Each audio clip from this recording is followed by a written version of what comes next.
විසාකා මහ උපාසිකාවගේ මිනිපිරියක් මැරිලා පින්වත්නි විසාකා මහ උපාසිකාව අඬද්දී බුදුරජාණන් වහන්සේ ඇහුවා විසාකා කැමතිද තව ඒ වගේ ලැබෙනවට?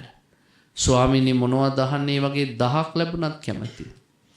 විසාකා මේ මුළු ඉන්දියාවේ කොච්චර ජනගහනයක් ඉන්නවද කියලා දන්නවද? දන්නවා ස්වාමීනි. කෝටි ගානක ජනගහනයක්. විසාකා කැමතිද ඒ ප්‍රමාණයටම මුණුපුරෝ ලැබෙනවට? අනේ මොනවද අහන්නේ ස්වාමීනි කැමති. විසාකා දවසකට මේ ඉන්දියාවේ ඉන්න ජනගහනයෙන් කොච්චර මිනිස්සු මැරෙනවද? ස්වාමීනි හිතා ගන්න බෑ 10 ගානක් මැරෙනවා.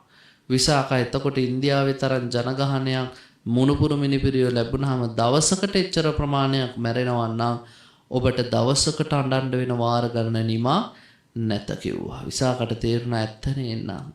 මැරෙන හැමෝන් ගානේ අඬන්න ගියොත් ආසා දේවල් නිසා මට අඬනවා හැර වෙන වැඩක් නෑනේ කියලා. බුදුරජාණන් වහන්සේ දේශනා කළා විසාකා ආස දේවල් 1000ක් තියෙනවා නම් ලෝකේ දුක් 1000ක් තියෙනවා.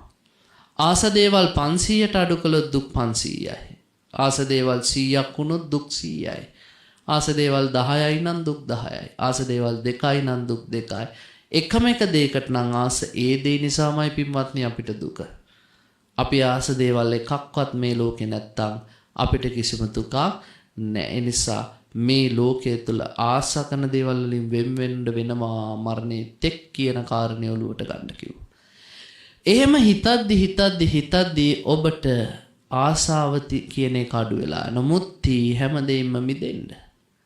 අනාලයෝ ආසාව නැති වෙන්න. තණ්හකයෝ නිරෝධෝ තණ්හාවශය වෙන්න. මෙහෙම කටයුතු කරාට පස්සේ නිබ්බානම් නිර්වාණ මාර්ගයේ ඵලෙදි